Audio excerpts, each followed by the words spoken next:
Hello my dear students. तो finally आज से हम पढ़ने वाले हैं मेंसुरेशन, क्षेत्रमिति। जी हाँ, जैसा कि आप देख पा रहे हैं कि आज से हम शुरुआत करेंगे मेंसुरेशन की। और लगातार विद्यार्थी कमेंट कर रहे थे, लगातार विद्यार्थी का डिमांड था, सभी स्टूडेंट्स कह रहे थे कि सर मेंसुरेशन पढ़ाइए, वो भी एकदम बेसिक से पढ़ाइए, जीरो लेवल से पढ़ाइए। तो चलिए आज से हम मेंसुरेशन शुरू करेंगे बेसिक से, और एकदम जीरो लेवल से मेंसुरेशन कैसे पढ़ते हैं आइए सीखते हैं। तो जैसा कि आप देख पा रहे हैं कि मेंसुरेशन में हमें दो चीज पढ़ना है। एक पढ़ना है 2D मेंसुरेशन और 3D। 2D मतलब 2 डायमेंशनल और 3D मतलब 3 डायमेंशनल। अब देखिए 2D का मतलब उसको हिंदी में कहेंगे डियर स्टूडेंट द्विबीमीय।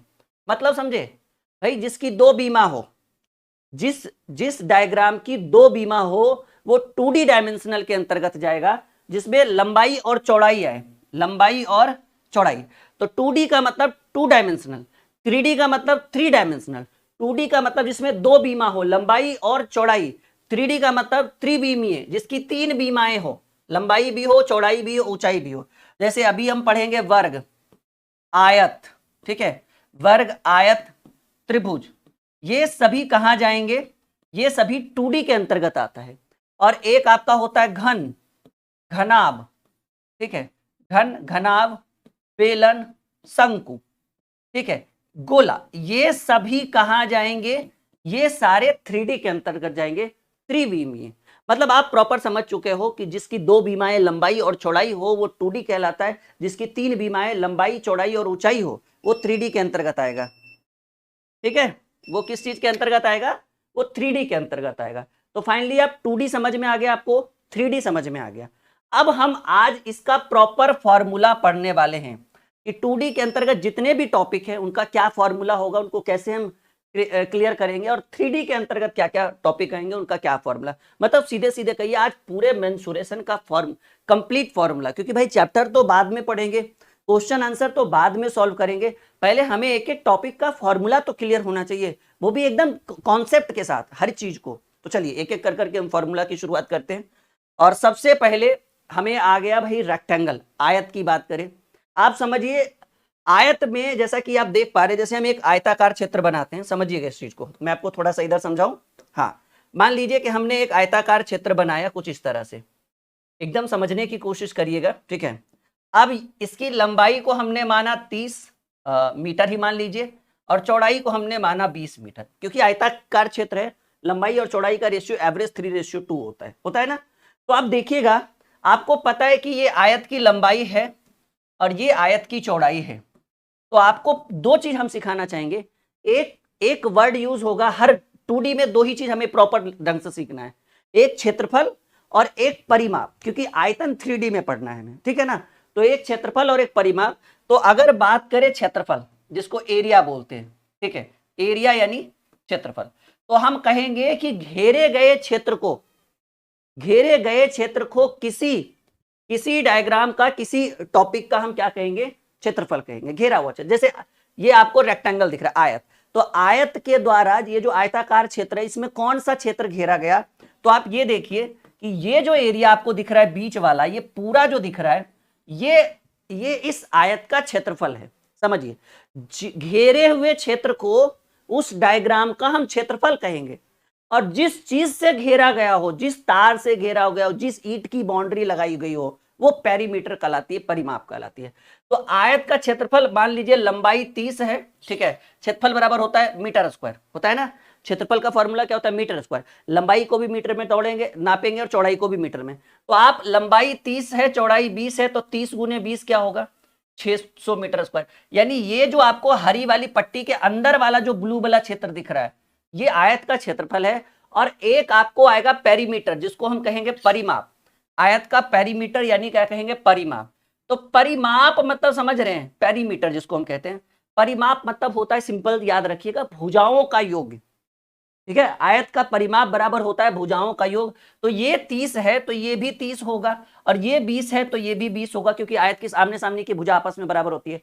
तो ये 30 मीटर। ये बाउंड्री को जोड़िए, ये बाउंड्री को जोड़िए, ठीक है ना, ये बाउंड्री को जोड़िए, तो 30 30 60 20 80 20 100, यानी आयत का पेरीमीटर, परिमाप क्या हो गया? 100 मीटर। तो आप समझ चुके कि जो बाउंड्री बनती है वो पेरीमीटर, परिमाप कहलाता है। और बाउंड्री के अंदर का जो क्षेत्र है, मान लीजिए आप प्लॉट ले रहे हैं, आपने प्लॉट के चारों तरफ ईंट लगा दी ऐसे करके, ठीक है ना, आपने प्लॉट के चारों तरफ ईंट लगा दी ऐसे करके, तो जो आपने ईंट लगाई है, जो आपने ईंट लगाई है वो पेरीमीटर यानी परिमाप का काम करेगा, और जो ईंट के अंदर आपकी प्लॉट है वो आपका क्षेत्रफल है कि भाई इतना प्लॉट हमने परचेज किया है, हमने खरीदा है। ठीक है, बात समझ में आया? चलिए आगे बढ़ते हैं। अब देखिएगा, बात करें आयत की, रेक्टेंगल की बात करें, तो आयत के क्षेत्रफल की बात करें, ठीक है, तो हमने अभी अभी बोला कि भाई आयत की लंबाई को L से डिनोट किया गया है, चौड़ाई को B से डिनोट किया गया। कैपिटल स्मॉल मैटर नहीं करता है, अगर स्मॉल L भी ले ले तो कोई दिक्कत नहीं है, ठीक है ना, नॉर्मल ही रहने दीजिए। तो आपको पता है कि क्षेत्रफल मतलब होता है भुजाओं का वर्ग या फिर भुजाओं का गुणनफल। तो आयत का क्षेत्रफल है L और चौड़ाई लंबाई है L और चौड़ाई है B, तो आयत का क्षेत्रफल क्या होगा? लंबाई गुने चौड़ाई। क्या होगा? आयत का क्षेत्रफल बराबर लंबाई गुने चौड़ाई, याद रखिएगा। और याद रखिए परिमाप की बात करें तो ये यल है तो सामने वाला ये वाला भी यल होगा, और ये बी है तो ये भी बी है, तो भुजाओं का योग जो होता है वो पेरीमीटर कहलाता है। तो भुजा कितना है? दो ठो यल है और दो ठो बी है, तो दो कॉमन ले लेंगे तो क्या हो जाएगा? यल प्लस बी हो जाएगा। यानी आयत की परिमाप यानी पेरीमीटर की बात करें तो 2 इंटू 2L प्लस 2B, क्योंकि 2L के ऊपर नीचे दो ठो यल, इधर इधर दो ठो बी, तो 2L प्लस 2B दो कॉमन ले लिए, 2 इंटू L प्लस बी हो गया। ठीक है, तो ये समझ में आ गया। अब बात करें विकर्ण की, ठीक है, डायगोनल जिसको हम लोग कहते हैं डायगोनल, ये आपका डायगोनल है जी, विकर्ण है। तो देखिए अगर एक विकर्ण की बात करें, आयत के विकर्ण की बात करें, तो विकर्ण ऐसा ही बनेगा ना। ये विकर्ण जो जैसे ही आया वो एक किस चीज का निर्माण कर दिया? ट्रायंगल का। और आपने ट्रिगोनोमेट्री में ऐसे पढ़ा होगा कि इसको परपेंडिकुलर लंब बोलते हैं, इसको आधार बोलते हैं, और इसको कर्ण बोलते हैं, हाइट जिसको कहते हैं। और आपको यही तो चाहिए, यही डायगोनल तो चाहिए, डायगोनल को ही विकर्ण कहते हैं। और डायगोनल में हमने पाइथागोरस प्रमेय से पढ़ा था कि कर्ण का स्क्वायर बराबर लंब का स्क्वायर जोड़ आधार स्क्वायर, यानी कर्ण बराबर, यानी आपको यही तो चाहिए, विकर्ण चाहिए यानी कर्ण चाहिए, कर्ण बराबर लंब का स्क्वायर, ठीक है, L square plus B square कहिए या B square plus L square कहिए, यानी आयत का विकर्ण बराबर अंडर रूट लंबाई का स्क्वायर जो चौड़ाई का स्क्वायर। इतनी बातें आपके माइंड के अंदर एकदम क्लियर है, सब चीज समझ में आ रहा है? यस या नो में जवाब दीजिएगा जितने भी स्टूडेंट हमारे साथ लाइव हैं। क्या इतना समझ में आ रहा है? तो ये छोटी छोटी चीजें जो आपको एकदम क्लियर करके चलना है, ठीक है, हाँ, एकदम क्लियर करके चलना है ताकि एग्जाम में यहां से दिक्कत ना हो, परेशानी ना हो। सवाल अगर एग्जाम में पूछे जाए तो आप एकदम चुटकियों में करेंगे उत्तर। चलिए अगले सवाल की बात करें, अगले टॉपिक की बात करें, सॉरी, अगर बात करें स्क्वायर वर्ग की बात करें, ठीक है, तो आपको पता होना चाहिए कि एक वर्ग की सभी भुजाएं आपस में बराबर है। अब मुझे बार बार बताने की जरूरत नहीं कि क्षेत्रफल किसको कहते हैं, परिमाप किसको कहते हैं। परिमाप मतलब जितनी चारों तरफ की बाउंड्री है सबकी लंबाई को जोड़ दीजिए, वो पेरीमीटर होगा। क्षेत्रफल उसको जो बाउंड्री के अंदर का जो क्षेत्र है वो एरिया क्षेत्रफल कहलाता है। तो देखिए ए वर्ग की सभी भुजाएं आपस में बराबर है, और सभी भुजाओं को किस चीज से डिनोट किया गया? वर्ग की सभी भुजाओं को ए से डिनोट किया गया है। चारों तरफ ए है, ए है, ए है, तो वर्ग का क्षेत्रफल बराबर, हमने क्या बोला? भुजा का स्क्वायर। तो भुजा तो सब जगह ए ही है, नहीं तो हम क्या ए का स्क्वायर लिख दें, ठीक है। तो वर्ग का क्षेत्रफल बराबर आप ए का स्क्वायर कहिए, या फिर कहिए कि वर्ग का क्षेत्रफल बराबर फॉर्मूला होता है भुजा का स्क्वायर। भुजा का क्या होता है? वर्ग होता है, भुजा का स्क्वायर होता है। अब देखिएगा, मान लीजिए किसी प्रश्न में अगर आप एक वर्ग दिया हुआ और वर्ग में भुजा ना हो और विकर्ण हो, क्या हो? विकर्ण। विकर्ण को क्या बोला जाता है? ये, इसको क्या बोलते हैं हम लोग? डायगोनल को, इसको हम कहेंगे डी। विकर्ण को डी कहा जाता है अगर प्रश्न में ए ना हो, भुजा ना हो, डी हो, और आपसे पूछे कि वर्ग का क्षेत्रफल क्या होगा, तो आप क्या करेंगे कि वर्ग का क्षेत्रफल बराबर लिखेंगे विकर्ण का स्क्वायर, विकर्ण का स्क्वायर बटे 2। याद रखिएगा ये फॉर्मूला बहुत ही इंपॉर्टेंट है, इग्नोर करके नहीं चलना है डियर स्टूडेंट, आपके हित की बात कर रहा हूं। इस प्रश्न में दिया हुआ ए जो है वो वर्ग की भुजाएं हैं, साइड है, डी डायगोनल है, विकर्ण है, तो आपसे वर्ग का क्षेत्रफल पूछे तो भुजा का स्क्वायर। और अगर क्षेत्रफल में ए ना दिया रहे, प्रश्न में ए ना दिया रहे, वर्ग की भुजा ना दी हुई और विकर्ण दिया रहे और आपसे क्षेत्रफल पूछे, तो कहेंगे विकर्ण का स्क्वायर करेंगे, बटा में 2 करेंगे, यानी विकर्ण का स्क्वायर बटे 2। पेरीमीटर की बात करें, परिमाप की बात करें, तो हमने बोला कि बाउंड्री को जोड़ दीजिएगा, बाउंड्री को जोड़ दीजिए। तो वर्ग की सभी भुजाएं जो है आपस में जोड़िए, वर्ग की चारों भुजाएं, तो 4 जोड़ ए जोड़ ए जोड़ ए जोड़ ए 4a। तो वर्ग की परिमाप बराबर क्या होता है? वैसे भी 4 गुने भुजा होता है, वर्ग की परिमाप बराबर क्या होता है? 4 गुने भुजा होता है। ऐसे भी आपको 4a दिख रहा है, विकर्ण की बात करें तो देखिए ये भी एक पाइथागोरस का नियम लगाएगा, ठीक है। आपको विकर्ण चाहिए, यही चाहिए ना डी।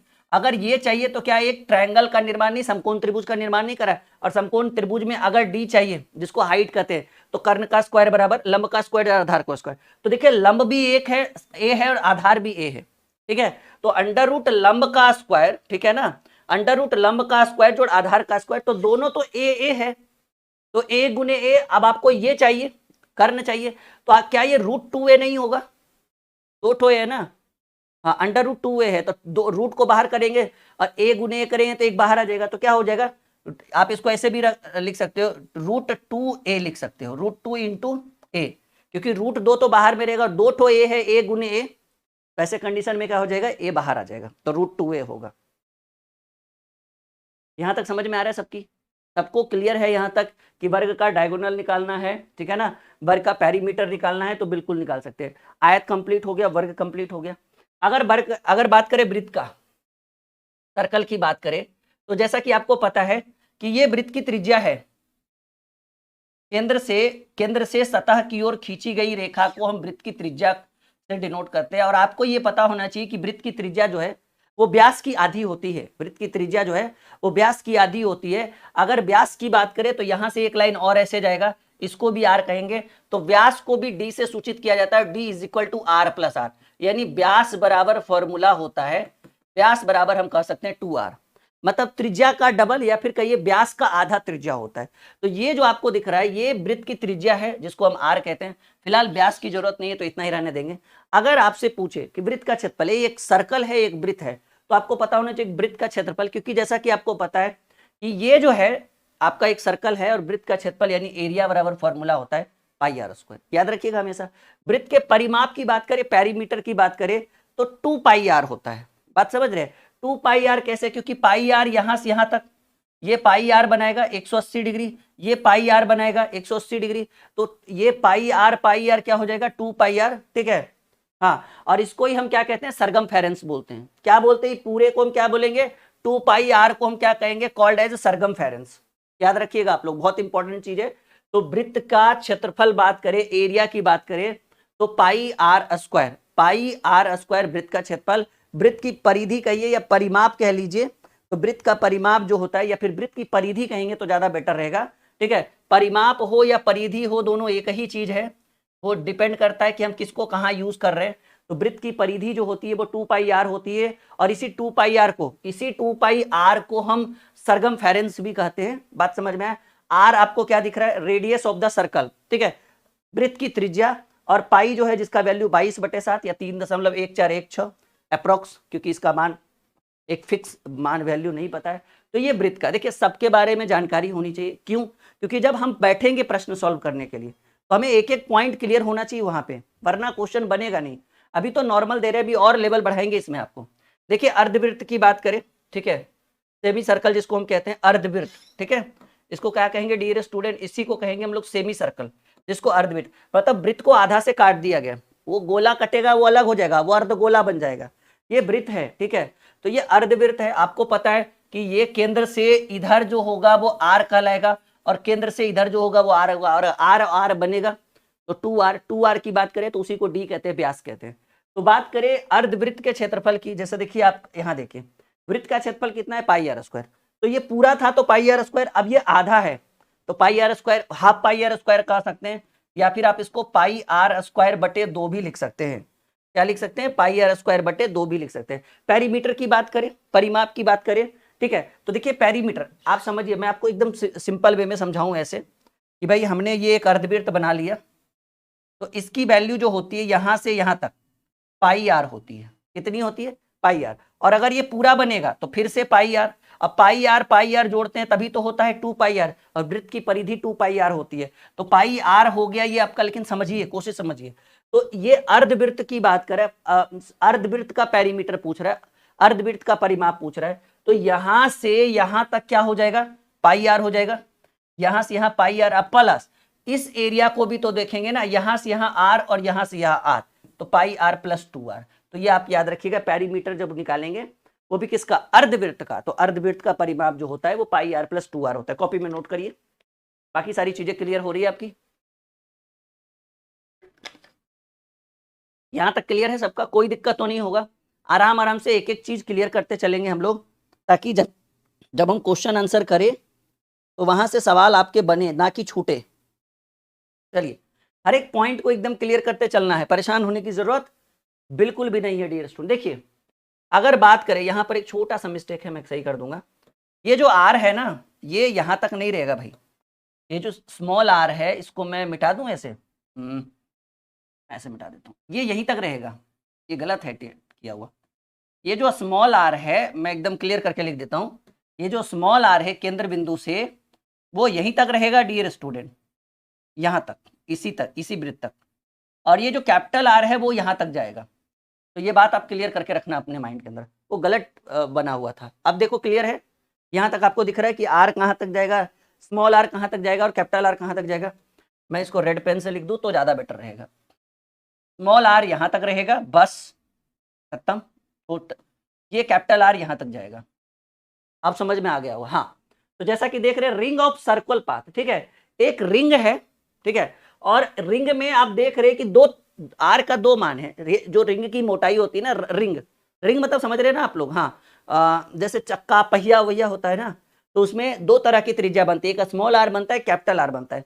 तो मान लीजिए ये एक चक्का है, ये एक पहिया है, ठीक है, जिसकी मोटाई इतनी है, तो बाहर तक के त्रिज्या को कैपिटल आर दिया गया और अंदर तक की त्रिज्या को स्मॉल आर दिया गया। बात समझिए, यहां से यहां तक की त्रिज्या को कैपिटल आर दिया गया, इसको कहेंगे रिंग ऑफ सर्कुलर पाथ, ठीक है। एक क्या कहेंगे, वृत्ताकार घेरा कह लीजिए या रिंग कह लीजिए आप लोग, ठीक है। हाँ, ठीक है। हाँ, तो आर जो कैपिटल आर है वो आउटर रेडियस है और स्मॉल आर जो है वो इनर रेडियस है। तो आपसे दो सवाल पूछेगा जब इस तरह का कोई सवाल पूछे, रिंग से, गोला से, ठीक है ना, वो भी वो रिंग वाला, सॉरी क्या कहेंगे हम इसको एक तरह से क्या कह सकते हैं रिंग को। अच्छा, मैं इसमें नाम मेंशन कर दूंगा, टेंशन की बात। ये इस तरह का रिंग रहे ना, इस तरह का, जैसे पहिया होता है ना, तो पहिया में दो त्रिज्या, एक बाहर तक के लिए, एक अंदर तक के लिए, तो वही आपका हो गया कि दो रेडियस बनेगा। तो अगर ऐसे सवाल आ जाए, इस तरह का रिंग वाला आ जाए, सर्कुलर, जब रिंग एक सर्कुलर पाथ के रूप में रहे, ठीक है, तो क्षेत्रफल पूछे तो फॉर्मूला लगाइएगा पाई इंटू आर का स्क्वायर, कैपिटल आर और माइनस स्मॉल आर का स्क्वायर, ठीक है, पाई इंटू कैपिटल आर का स्क्वायर माइनस स्मॉल आर का स्क्वायर। और बाह्य परिमाप पूछे, बाह्य परिमाप, तो बाह्य परिमाप यानी ये वाला पूछे, तो आपको पता है कि अगर एक सर्कल हो, ठीक है, एक वृत्त हो, तो बाहर का परिमाप क्या होता है, 2πr, इसको कहेंगे आउटर पेरीमीटर। बाहरी परिमाप बोले तो ये, ठीक है, और अंतः परिमाप इनर पेरीमीटर पूछे तो ये। तो कुछ नहीं करेंगे भाई, दोनों के लिए सिर्फ आर बराबर आर चेंज होगा। बाहरी परिमाप के लिए 2πr, आर बड़ा होना चाहिए, और आंतरिक परिमाप यानी अंतः परिमाप के लिए, इनर पेरीमीटर के लिए आर क्या हो जाएगा, छोटा। इनर पेरीमीटर इतना ही रहेगा, जिसमें आर का मान इतना ही रहेगा। बस यही तो जानना है हमें। और आपको पता होना चाहिए, अगर एक रिंग के रूप में रहे और आपसे क्षेत्रफल पूछे तो पाई इंटू आर का स्क्वायर माइनस आर का स्क्वायर, ठीक है। परिधि भी पूछे, इसका पूछे तो 2πr। अच्छा हाँ, पेरीमीटर ही तो पूछा है, परिमाप ही तो पूछा, सॉरी। तो ये सारी छोटी छोटी चीजें जो है वो लगातार आपको क्लियर हो रहा है। चलिए आगे बढ़ते हैं। ट्रायंगल, त्रिभुज की बात करें, ट्रायंगल की बात करें, तो एक त्रिभुज के क्षेत्रफल की बात करें तो 1/2, जैसा कि आप देख पा रहे हैं कि त्रिभुज की 3 भुजाएं हैं और तीनों अलग अलग है। एक समबाहु त्रिभुज नहीं है, एक समबाहु त्रिभुज। समबाहु त्रिभुज का मतलब है तीनों भुजाएं समान होगी। विषम बाहु त्रिभुज, जिसकी तीनों भुजाएं अलग अलग होगी, ठीक है। समद्विबाहु त्रिभुज, जिसकी 2 भुजाएं बराबर होगी और एक भुजा अलग होगी, ठीक है। तो वो ट्रायंगल में अलग अलग तरह के पूछे जाते हैं। तो ट्रायंगल की बात करें, त्रिभुज की बात करें, तो त्रिभुज की 3 भुजाएं ए बी और सी की बात करें, और ये त्रिभुज का हाइट हो गया, जिसको h से डिनोट किया गया, ठीक है। बात समझ में आया? तो बात करें अगर त्रिभुज के क्षेत्रफल की बात करें, तो फॉर्मूला होता है कि 1/2 गुने आधार गुने ऊंचाई। ये तो आपने बचपन में ही सुना होगा, यस या नो? ये कैसे, ये किस तरह के त्रिभुज का काम करेगी? जब तीनों भुजाएं बराबर ना हो, एक नॉर्मल ट्रायंगल हो, तो फॉर्मूला क्या यूज करेंगे? फॉर्मूला यूज करेंगे 1/2 गुने आधार गुने ऊंचाई। बात समझ में आया? फॉर्मूला क्या यूज करेंगे? 1/2 गुने आधार गुने ऊंचाई। यहां तक सबका क्लियर है? यहां तक देखिए, अगर ट्रायंगल की बात करें तो त्रिभुज का क्षेत्रफल अगर बात करें, लेकिन हाँ ये बात याद रखिएगा कि त्रिभुज की तीनों भुजाएं जो है वो अलग अलग रहेगी। त्रिभुज की तीनों भुजाएं क्या होगी? अलग अलग रहेगी। हाँ, जैसे आप समझ रहे हैं एक आएगा समबाहु त्रिभुज जिसकी सभी भुजाएं आपस में बराबर हो, एक आएगा विषम बाहु त्रिभुज जिसकी सभी भुजाएं आपस में बराबर ना हो, एज लाइक दिस, और एक आएगा समद्विबाहु त्रिभुज जिसकी दो भुजाएं आपस में, एक आएगा समकोण त्रिभुज जिसका एक कोण जो है वो 90 डिग्री हो। तो अलग अलग तरह के क्वेश्चन रहेंगे। तो ये तब जब तीनों भुजाएं अलग अलग हो, ए का मान अलग हो, बी का मान अलग हो, सी का मान अलग हो, तो त्रिभुज का क्षेत्रफल बराबर 1/2 गुने आधार गुने ऊंचाई। ठीक है, और इसी में त्रिभुज का परिमाप बोले, पेरीमीटर बोले, तो हम बोलेंगे त्रिभुज के तीनों भुजाओं का योग जो होता है वो त्रिभुज का परिमाप कहलाता है, ए बी सी। वैसे भी भुजाओं का योग ही पेरीमीटर कहलाता है, परिमिति कहलाती है, चाहे वो त्रिभुज हो, वर्ग हो, आयत हो या कुछ भी हो, alpha beta gamma delta epsilon कुछ भी हो। बात समझ में आया? चलो आगे बढ़ते हैं। बात समझ में आया? आगे बढ़ते हैं डियर स्टूडेंट, कोई दिक्कत कोई परेशानी बिल्कुल नहीं। चलिए आगे बढ़ते हैं। बात करें एक विषम बाहु त्रिभुज। देखिए अभी अभी हमने बोला विषम बाहु, ए अलग, बी अलग, सी अलग, और यहां से हमने एक हाइट रखा है जिसको हम लोग कर्ण बोलते हैं। ठीक है, तो बात करें अगर एक विषम बाहु त्रिभुज की, तो वही हमने अभी अभी ये क्या बोला, ये भी एक विषम बाहु त्रिभुज है। देखिए फॉर्मूला सेम, 1/2 गुने आधार गुने ऊंचाई। यहां भी देखिए विषम बाहु त्रिभुज का 1/2 गुने आधार गुने ऊंचाई।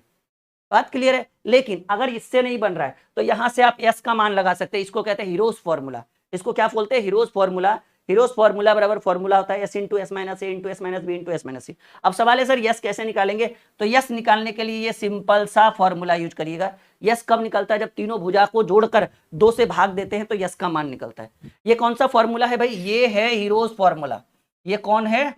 हीरोज फॉर्मूला से हम विषम बाहु त्रिभुज का क्षेत्रफल निकाल सकते हैं। अगर इससे निकल पा रहा है, ऊंचाई दी हुई है, जैसा कि आप देख पा रहे हैं कि एक विषम बाहु त्रिभुज, विषम बाहु, समबाहु सभी भुजा बराबर, विषम बाहु कोई भी भुजा, सब भुजा अलग अलग, समद्विबाहु जिसकी 2 भुजा बराबर है। ठीक है, बस एक समकोण जिसका एक कोण 90 डिग्री हो, तो 2-4 ऐसे आएंगे, बस सारा क्लियर करेंगे। तो विषम बाहु देखिए, एक भुजा को ए माना, एक भुजा को बी माना, एक भुजा को सी, और ये भी एक तरह का विषम बाहु त्रिभुज ही है, बस दिखने में नहीं लग रहा है ऐसा कुछ। यहां तक क्लियर है? अब देखिए ए बी सी जो है वो साइड्स हैं, भुजाएं हैं, एच जो है हाइट है, ऊंचाई है। तो विषम बाहु त्रिभुज का क्षेत्रफल याद रखिएगा, क्योंकि फॉर्मूला याद नहीं रहेगा तो क्वेश्चन आंसर वहां पे आप अच्छे ढंग से नहीं कर पाओगे, ये हमारी गारंटी है। तो विषम बाहु त्रिभुज का क्षेत्रफल बराबर 1/2 गुने आधार गुने ऊंचाई। लेकिन अगर किसी को ये वाला फॉर्मूला नहीं समझ में आ रहा है या वो लगा नहीं पा रहा है तो हीरोज फॉर्मूला से निकाल सकता है। पहले यस का मान निकालेगा, तीनों भुजाओं को जोड़कर बटा में 2 करेगा, तो ये आपको ए बी सी प्लस 2 करेंगे, A plus B plus C by 2 करेंगे, तो यस का मान निकलेगा। और हीरोज का फॉर्मूला लगाएंगे तो S into S minus A into S minus B into S minus C, ये हीरोज फॉर्मूला होता है। पेरीमीटर हर जगह, चाहे समबाहु हो, विषमबाहु हो, समद्विबाहु हो, कोई भी त्रिभुज हो, भुजाओं का योग ही पेरीमीटर कहलाता है, परिमाप कहलाता है। तीनों भुजाओं का योग जो है वो परिमाप कहलाता है। चलिए आगे बढ़ते हैं। समद्विबाहु, द्विबाहु मतलब समझ रहे हैं, 2 भुजा समान होगा, एक भुजा अलग होगा, उसी को कहते हैं समद्विबाहु। देखिए 2 भुजा बराबर है ए और ए, यहां देखिए ना, 2 भुजा बराबर है ए और ए बराबर है, और एक अलग भुजा है बी, और बीच से एक हाइट कर्ण लिया गया है, जिसमें देखिए ए और बी क्या है? भुजाएं हैं। ए 2 जगह है। समद्विबाहु नाम सुनिए ना, समद्विबाहु जिसकी 2 भुजा बराबर है, एक भुजा अलग है, उसको कहते हैं समद्विबाहु। ठीक है, तो आप देखिए अगर समद्विबाहु त्रिभुज का क्षेत्रफल निकालना हो, शॉर्ट मेथड हम आपको बताते हैं, ये वाला फॉर्मूला आप लगा दीजिएगा, एकदम गणित क्या हो जाएगा? मक्खन हो जाएगा। देखो इसी पर हमें चलना है अच्छे ढंग से। अगर आप इतना अच्छे ढंग से नहीं पढ़ोगे, हम चैप्टर में आगे बढ़ जाएंगे, आप पीछे रह जाओगे, फिर कहोगे सर सीखे नहीं, फिर गलती हमारी नहीं आपकी होगी। समद्विबाहु रहे, जब 2 भुजा बराबर रहे, एक भुजा अलग रहे, हटके रहे, तो देखिए क्षेत्रफल बराबर क्या करेंगे?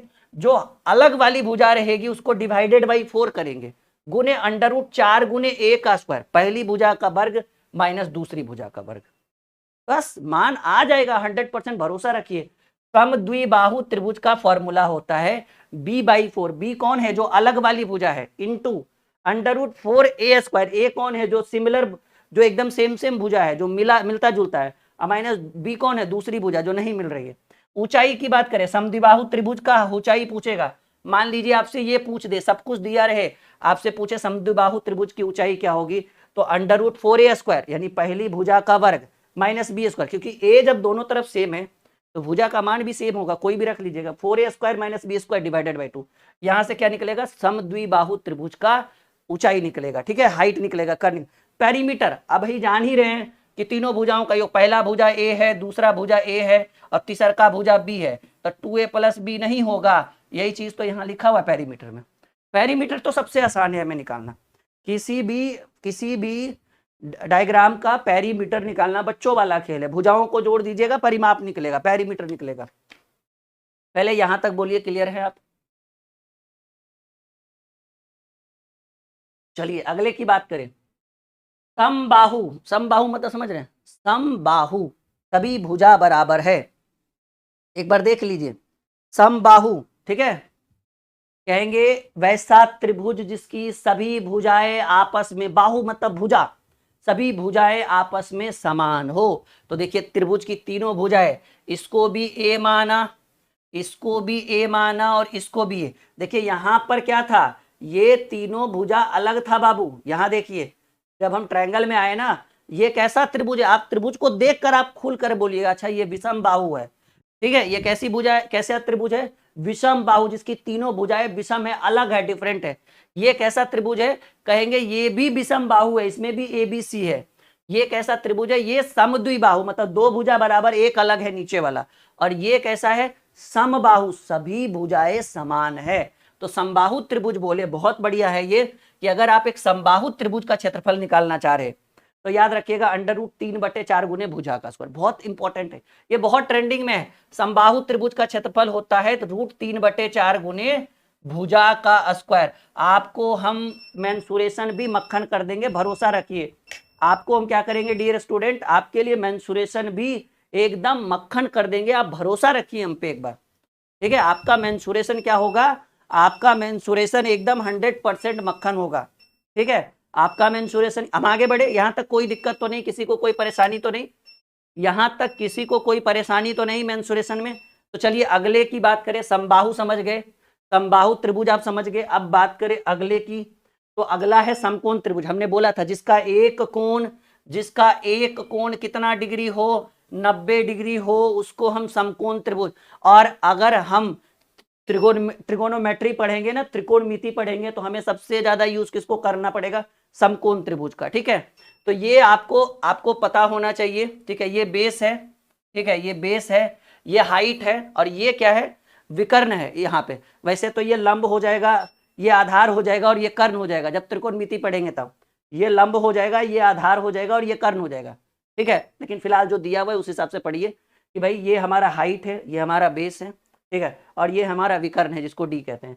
तो देखिए अगर समकोण त्रिभुज की बात करें तो समकोण त्रिभुज का भी क्षेत्रफल वही होगा, 1/2 गुने आधार गुने ऊंचाई।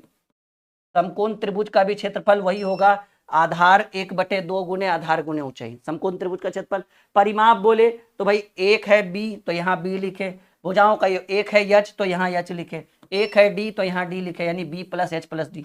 भुजाओं का योग जो होता है वो पेरीमीटर कहलाता है। और विकर्ण की बात करें, देखिए विकर्ण ये क्या है, कर्ण है, मान लीजिए ये कर्ण है, ये विकर्ण है।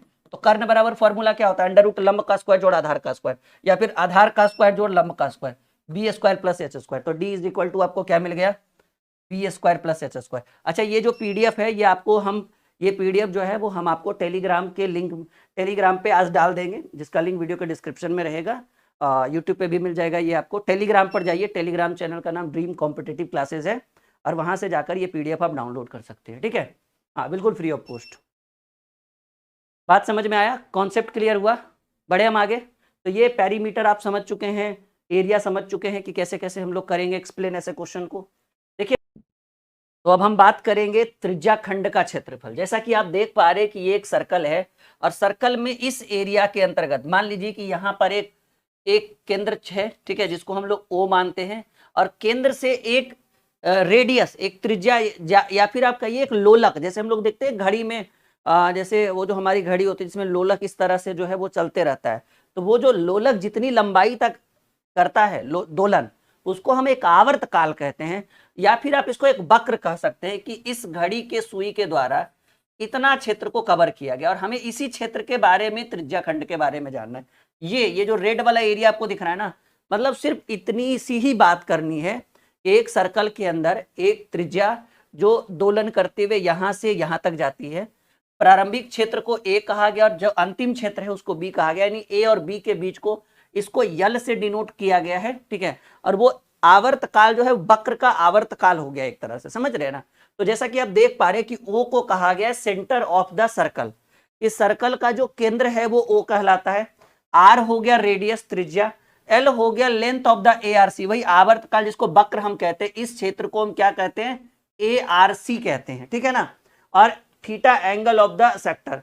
तो आपको पता होना चाहिए कि अगर आपको त्रिज्या खंड का क्षेत्रफल निकालना है, ठीक है, अगर आपको त्रिज्या खंड मतलब किस एरिया को हम कहेंगे, ये जो रेड कलर वाला जो एरिया दिख रहा है ना, ये आपका त्रिज्या खंड होगा, एक छोटा सा एरिया, पूरे सर्कल का एक छोटा सा एरिया जो इस तरह का निर्माण करे वो आपका त्रिज्या खंड होगा। और त्रिज्या खंड का क्षेत्रफल बराबर याद रखिएगा कि पाई आर स्क्वायर, क्योंकि वृत्त का क्षेत्रफल क्या होता है, पाई आर स्क्वायर, तो पाई आर स्क्वायर इंटू आपको थीटा की वैल्यू की, ये जो ए और बी के बीच जो एंगल हो गया, इस एंगल को हमने क्या माना, थीटा, कि भाई थीटा के द्वारा कितना एंगल बना, तो वो हमको यहाँ पर लिखना है, और डिवाइडेड बाई 360 क्योंकि ये पूरा जो सर्कल है वो 360 डिग्री का कोण बनाता है। तो याद रखिएगा pi R square into theta by 360, ये त्रिज्या खंड का क्षेत्रफल है। और ये बिल्कुल याद रखिएगा, अब आप रट के रखो या जैसे भी रखो, क्योंकि अगर आप मेंसुरेशन में एकदम बेस्ट परफॉर्मेंस करना चाहते हैं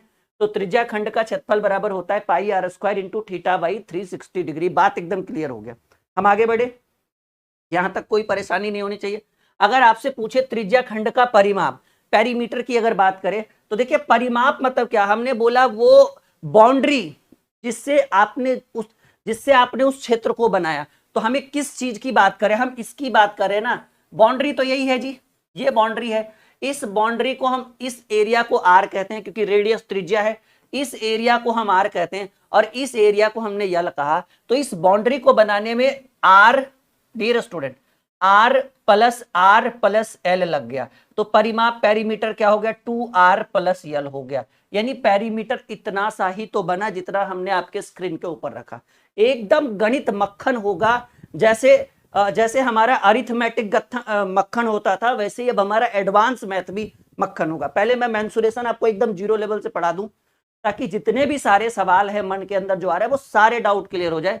तो finally R plus L, R कहां से, एक, क्योंकि बाउंड्री बनाने में हमने ऐसी बाउंड्री बनाई है, इस बार हमने ऐसी बाउंड्री बनाई है, तो इसको हम आर कहते हैं, इसको हम आर कहते हैं क्योंकि केंद्र से सतह पर खींची गई रेखा को आर कहते हैं, और एक सतह से दूसरे सतह को मिलाने वाली रेखा जो केंद्र से होकर गुजरे उसको डी कहते हैं, व्यास कहते हैं। नहीं, जैसे अगर ये पूरा होता तो ये क्या कहलाता, ये पूरा व्यास कहलाता, खैर उसकी जरूरत हमें अभी है नहीं। तो और हाँ, ये जो आवर्तकाल है जिसको हम लोग ARC कहते हैं, इसको हमने एल से डिनोट किया, तो ये एल हो गया। तो R plus R, 2r plus L, तो यही चीज तो हमको पढ़ना है, 2r प्लस एल। और आपको अगर ऐसे, एक तो ये हो गया, ठीक है ना, त्रिज्या खंड का पेरीमीटर अगर परिमाप पूछे, लेकिन मान लीजिए अगर आपको एल की वैल्यू पूछे कि भाई एल कितना रखोगे, क्योंकि प्रश्न में यल तो दिया नहीं रहेगा, तो ऐसे कंडीशन में अगर आपको यल निकालना रहे, ठीक है ना, आवर्तकाल निकालना रहे, तो 2 पाई आर इंटू थीटा बटे 360 डिग्री, यानी उसके जगह पर आप ये वाला भी फॉर्मूला रखोगे तो आपको पेरीमीटर परिमाप निकल जाएगा। तो खैर जब सवाल आएगा तो एक एक कर करके हम सारे टॉपिक को यूज करेंगे, क्लियरिटी देंगे आपको, एकदम मक्खन की तरह बना के देंगे। 1-1.25 घंटे 1.5 घंटे तक तो हम सिर्फ फॉर्मूला पे ही डिस्कस करते रह जाएंगे। तो सोचो कि कितना बेहतर करने वाले हैं हम लोग इस बार। नहीं, एक पहले 2D आपको पढ़ाएंगे एकदम बेसिक से, 2D जब कंप्लीट होगा तब हम लोग एंट्री करेंगे 3D में, ठीक है। तो पहले 2D, पहले फॉर्मूला, फिर 2D, फिर 3D। चलिए बात करें अगला, चतुर्भुज जिसकी चारों भुजाएं, ठीक है ना, चतुर्भुज जैसा कि आप देख रहे हैं, जिसकी चारों भुजाएं जो है वो बिल्कुल इस तरह से आपको बराबर दिखे, ठीक है, चतुर्भुज। लेकिन चारों भुज नहीं, आमने सामने भुली भुजाएं बराबर है, सॉरी, चतुर्भुज की क्या होती है, जैसे हमारा रेक्टेंगल होता है ना, आयत, वैसे ही, ठीक है। तो H1 HT, हाँ, जैसे देखिए चारों भुजाएं, आमने सामने की भुजाएं क्या होती है, आपस में बराबर होती है। आप देखिए चतुर्भुज में क्या क्या दिया हुआ है, चतुर्भुज के 4 कोण ABCD, क्योंकि भुजाओं से ज्यादा इसमें मतलब है नहीं, इसमें जो है, जो आपको मेन चीज चाहिए वो क्या चाहिए, यहां पर परपेंडिकुलर लंब, ये विकर्ण है, ये चतुर्भुज का जो है, ठीक है ना, हाँ, ये एक विकर्ण है जिसको A और C, देखिए A और C को क्या कहा गया, डायगोनल कहा गया, विकर्ण कहा गया। H1 और H2 परपेंडिकुलर लंब है, ठीक है, किसके ऊपर, विकर्ण पर डाला गया लंब जो ये है, ये पहला लंब को H1 कहा गया और विकर्ण पर डाला गया ये जो दूसरा लंब है इसको H2 कहा गया। तो H1 और H2 क्या है, परपेंडिकुलर लंब है किसके ऊपर, विकर्ण के ऊपर, ठीक है ना। तो ये आपको दिख गया। अब देखिए सवाल कि जब इस तरह से चतुर्भुज के सवाल पूछे जाए, इस तरह का दिया रहे, मान लीजिए H1 H2 दिया रहे, आपको कर्ण दिया रहे, विकर्ण दिया रहे, और आपसे चतुर्भुज का क्षेत्रफल पूछे, तो देखिए हमने फॉर्मूला लिख दिया है कि चतुर्भुज का क्षेत्रफल बराबर होता है 1/2 यानी हाफ गुने विकर्ण इंटू H1 पहला लंब और प्लस H1 प्लस H2 दूसरा लंब। और पेरीमीटर, परिमाप की बात करें भाई, परिमाप मतलब चारों भुजाओं का योग। पहली भुजा कितनी है, A प्लस बी है, दूसरी भुजा कितनी है, B प्लस सी है, ठीक है, सॉरी A प्लस बी नहीं, सॉरी, पहली भुजा AB है, दूसरी BC है, तीसरी CD है और चौथी DA है। तो चारों भुजाओं का योग जो होता है पेरीमीटर। याद रखिएगा हमने तो आपको पहले ही बोला है एक लाइन में बोला है हमने आपको कि भाई अगर आपको किसी भी 2D हो या 3D हो, खास करके 2D में तो एकदम क्लियर समझिएगा कि 2D में आपसे पेरीमीटर पूछा जाएगा तो भुजाओं का या कहिए बाउंड्री का योग। तो इस विकर्ण को बनाने में जो आपको इस तरह से दिख रहा है, इसमें आपको क्या दिख रहा है कि बाउंड्री है चार, एक बाउंड्री AB है, BC है, CD है और DA है। तो AB plus BC plus CD plus DA, that's all. तो ये हो गया पेरीमीटर, परिमाप। यानी परिमाप में होता है बाउंड्री का योग, विकर्णों भुजाओं का योग भी कह सकते हैं हम इसमें। हम आगे बढ़े, संतुष्ट हैं आप यहां से? चलिए अगर संतुष्ट हैं तो फिर देखिए पैरेलल समानांतर चतुर्भुज। पैरेलल समानांतर चतुर्भुज मतलब आमने सामने की भुजा बराबर हो, ठीक है। इसमें ये एक थोड़ा सा मैंने पैरेलल बोल दिया था, ये मिस्टेक है हमारा, थोड़ा सा आप लोग ध्यान दे लीजिएगा। अभी मैंने थोड़ा सा उसमें भी पैरेलल बोल दिया था। पैरेलल इस तरह से होता है कि आमने सामने की भुजा, ठीक है ना, ठीक है, ये क्या हो, आमने सामने की भुजा बिल्कुल बराबर हो और समानांतर हो, एक दूसरे के बराबर तो हो लेकिन क्या हो, समानांतर हो। जैसा कि आप देख पा रहे हैं, जैसे सी डी के पैरेलल कौन है, ए बी, और डी बी के पैरेलल कौन है, ए सी है। मैं इसको थोड़ा छोटा करूं, हाँ। तो देखिए अगर समानांतर चतुर्भुज से क्वेश्चन आ जाए तो याद रखिएगा कि समानांतर चतुर्भुज की भुजा एक सी डी है, एक ए बी है, एक सी ए है और एक डी बी है। तो जो सी ए है, देखिए पैरेलल, वो हमने पिछले वाले में भी पैरेलल वर्ड यूज कर दिया था कि आमने सामने की भुजा बराबर, वो गलत बोला था हमने। ये देखिए पैरेलल है, पैरेलल में अगर जितनी लंबाई ए बी की है, ए बी को भी हमने ए माना और सी डी को भी हमने वो, क्योंकि समानांतर चतुर्भुज है। समानांतर चतुर्भुज की आमने सामने की भुजाएं बराबर और एक दूसरे के समानांतर होती है। यहां पर देखिए ये जो डी बी है इसको भी हमने बी माना और सी ए है इसको भी हमने डी माना, और यहां से हमने एक लंब, सॉरी एक हमने देखिए क्या कर रही है, हाइट यहां से इसकी निकाल ली, हाइट कर्ण, यहां से क्या हमने निकाला, कर्ण निकाला एच, और हमने इसको एच से डिनोट किया, और यहां पर जो एंगल बनेगा वो 90 डिग्री का एंगल बनेगा। आपसे पूछा जाए कि भाई समानांतर चतुर्भुज का क्षेत्रफल क्या होगा, तो हम कहेंगे लंबाई गुने क्या, चौड़ाई या ऊंचाई कह सकते हैं हम, लंबाई गुने ऊंचाई कहेंगे हम लोग। ऊंचाई को हमने क्या माना, ऊंचाई को हमने क्या माना, ए, यानी ए को हम क्या मानेंगे, लंबाई गुने, हमने बी नहीं लिया है, चौड़ाई नहीं लिया, हमने क्या लिया है, लंबाई गुने ऊंचाई। तो थोड़ा सा आपको यहाँ पर अच्छे से सीखना पड़ेगा कि जब पैरेलल वाला पूछे, समानांतर चतुर्भुज पूछे, तो थोड़ा बहुत ध्यान से कि हमें चौड़ाई नहीं लेनी है, हमें ऊंचाई लेनी है। या तो ऊंचाई दिया रहेगा या तो ऊंचाई निकालेंगे, वैसे प्रश्न में दिया ही रहेगा। बाकी आप याद रखिएगा, ठीक है, कि आप हीरोज फॉर्मूला से भी बना सकते हैं, लेकिन थोड़ा सा चेंज है, आप ये वाला फॉर्मूला भी निकालेंगे ना, ये वाला फॉर्मूला भी लगाएंगे तो आप समानांतर चतुर्भुज का क्षेत्रफल निकाल सकते हैं, ठीक है। 2 into S into S minus A S minus B, और इस बार एस माइनस सी नहीं, एस माइनस डी देंगे, ए बी और यहाँ डी, क्योंकि ये बना ना, सी नहीं बना, सी तो यहाँ पर आपका आ गया। और एस के लिए क्या निकालना है, A plus B plus D divided by 2। तो थोड़ा सा एडजस्ट करके चलना है, ठीक है। परिमाप पेरीमीटर की बात करें तो 2 इंटू ए प्लस बी, 2 ठो ए है 2 ठो बी है, तो 2 इंटू ए प्लस बी। परिमाप यानी बाउंड्री, और बाउंड्री में 2 ठो ए, देखिए ऊपर नीचे ए, और दाएं बाएं बी, तो 2 ठो ए 2 ठो बी, तो 2 इंटू ए प्लस बी, ये आपका पेरीमीटर हो गया, परिमाप हो गया आपकी बाउंड्री। ये वाला आपको अभी थोड़ा सा कम समझ में आएगा, लेकिन जब हम इसके ऊपर क्वेश्चन सॉल्व करेंगे ना डियर स्टूडेंट, इसके ऊपर प्रश्न बनाएंगे तो आपकी सारे डाउट्स आपके निकल जाएंगे, ये मेरा वादा है, प्रॉमिस है आप लोगों से, ठीक है। जैसे मुझे लग रहा होगा कि शायद आप यहाँ पे थोड़ा सा अटक गए होंगे कि सर ये कैसे हुआ, how is this possible, give me only 1 class, एक क्लास आप मुझे दीजिए, अगले क्लास में आपको सारी चीजें स्पष्ट करके आपके स्क्रीन पे रख देंगे। और हाँ, टॉपिक वाइज पढ़ेंगे, आपको परेशान, टाइप बाई टाइप चलेगा हमारा मेंसुरेशन क्षेत्रमिति, एकदम टाइप बाई टाइप चलेगा। देखिए समचतुर्भुज का मतलब है कि चारों भुजाएं बराबर और थोड़ा सा आपको दिख रहा है पैरेलल भी है, समानांतर भी है, लेकिन बराबर है चारों भुजा। इसमें चारों भुजाएं बराबर नहीं थी, ठीक है ना, उसमें एक ये कैसा था, समानांतर चतुर्भुज था, ये क्या है, समचतुर्भुज है। समचतुर्भुज में देखिएगा कि अगर आपसे पूछे, देखिए जब समचतुर्भुज की भुजाएं हैं ए बी सी डी, चारों भुजाओं को बराबर माना गया है, चारों को हमने क्या लिखा है, ए लिखा है, देखिए ठीक है, कह रहा है A is each equal side of, ठीक है, रोम्बस, RHOM, हाँ रोम्बस इसको बोला जाता है। चलिए समचतुर्भुजी हम लोग बोल देते हैं, हमें तो इससे ही अच्छा लगता है, ठीक है, हाँ। और D1 एंड D2 को जो है वो विकर्ण कहा गया है, ठीक है, किसका विकर्ण है भाई, D1 और D2 को किसका विकर्ण कहा गया है, समचतुर्भुज के विकर्ण।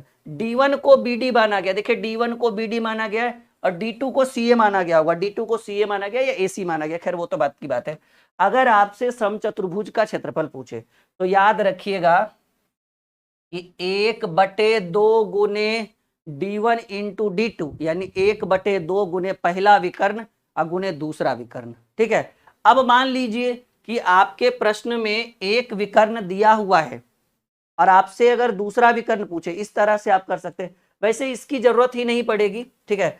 अब सवाल है कि सर D1 कैसे निकालेंगे, लेकिन ये तो लंबा प्रोसेस है, खैर इस पे सवाल आने दीजिए, इतना ही पहले दिमाग में रखिएगा, ठीक है। और ये D2 परिमाप याद रख रहे हैं कि समचतुर्भुज की चारों भुजाएं को ए माना है, तो परिमाप यानी पेरीमीटर क्या होगा, 4a होगा। इस चीज को हम एक्सप्लेन करेंगे क्लास में, जब क्वेश्चन आएगा तब हम आपको एक एक चीज बारीकी से बताएंगे, कैसे समचतुर्भुज के क्षेत्रफल को निकाला जाता है, कैसे विकर्ण को निकालेंगे। जैसे आपको ये दिख रहा है कि D1/2 इंटू √4a² करेंगे माइनस D1/2 करेंगे, तब भी हम समचतुर्भुज का क्षेत्रफल निकाल सकते हैं। तो ये तब कंडीशन होगा जब एक विकर्ण दिया रहे, आई थिंक मेरे हिसाब से।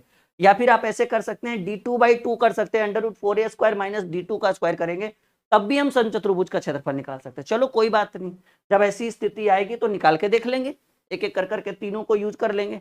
वो पेरीमीटर है वो आप तो समझ ही चुके, 4a होगा। चलिए अब देखिएगा, ये आपका समलंब चतुर्भुज, ठीक है ना, ये आपका समलंब चतुर्भुज है और आपको ABCD आपको दिख रहा है, जिसमें B आपको यहां तक दिया गया है और A को यहां तक दिया गया है, इस एरिया को। A and B are parallel side of each other, मतलब A और B एक दूसरे के पैरेलल है, कैसा है, एक दूसरे के पैरेलल है, यच लंबाई हो गया। और ऐसे कंडीशन में आप सीधे सीधे एक लाइन में याद रखना कि A और B एक दूसरे के पैरेलल है और समलंब चतुर्भुज पूछेगा तो A प्लस B यानी पैरेलल भुजाओं का योग बटे 2 और गुने हाइट कर दीजिएगा, आपको मिल जाएगा, ठीक है, बात समझ रहे हैं। ए, हालांकि A और B है ना, A और B एक दूसरे के A and B parallel side of each other, हाँ A और B एक दूसरे के समानांतर साइड है। तो आपसे क्या करना है कि अगर A और B दिया रहे बिटवीन पैरेलल साइड्स, अच्छा ये वाला A है ना, वही मुझे लग रहा था, A और B एक दूसरे के पैरेलल है, एक दूसरे के, और अगर समलंब चतुर्भुज का क्षेत्रफल पूछे तो A प्लस B समानांतर भुजाओं का पैरेलल भुजाओं का योग बटे 2 गुने यच। पेरीमीटर तो आप समझ ही रहे कि भाई एक AB होगा, एक BC होगा, एक CD होगा, एक DA होगा, हो गया। समलंब चतुर्भुज के भुजाओं का योग जो होता है वो पेरीमीटर निकालना सबसे आसान है, उससे आसान तो कुछ हो ही नहीं सकता। चलिए 2D हमारा कंप्लीट हुआ, अभी मैं ऊपर ऊपर बता रहा हूँ, फिर हम आपको 3D बताएंगे, 2D के बाद 3D। यहां तक सब क्लियर है? देखो मैं सीधे सीधे बोलूं, मुझे पता है कि आप लोगों को चतुर्भुज वाले एरिया में कुछ कुछ दिक्कत हुआ होगा, वहां तक त्रिज्या खंड तक तो ठीक था। जैसे एक चतुर्भुज आपने सीखा होगा, थोड़ा सा यहाँ पे एक वर्ड मैंने यहाँ पे गलत बोला, खैर वो तो मैंने वो बता दिया आपको। जैसे समानांतर चतुर्भुज में थोड़ा सा दिक्कत हुआ होगा कि भाई ए और बी पैरेलल साइड है, समानांतर साइड है एक दूसरे का, इसमें थोड़ा दिक्कत हुआ होगा। मतलब सीधे सीधे कहिए ना, चतुर्भुज वाले में थोड़ा बहुत आपको समझने में दिक्कत हुई होगी, लेकिन वो बस थोड़ा बहुत ही है, बाकी पूरा हम अच्छे ढंग से क्लियर कर देंगे। समलंब वाला क्लियर हो गया। अब हम करेंगे 3D, 2D कंप्लीट।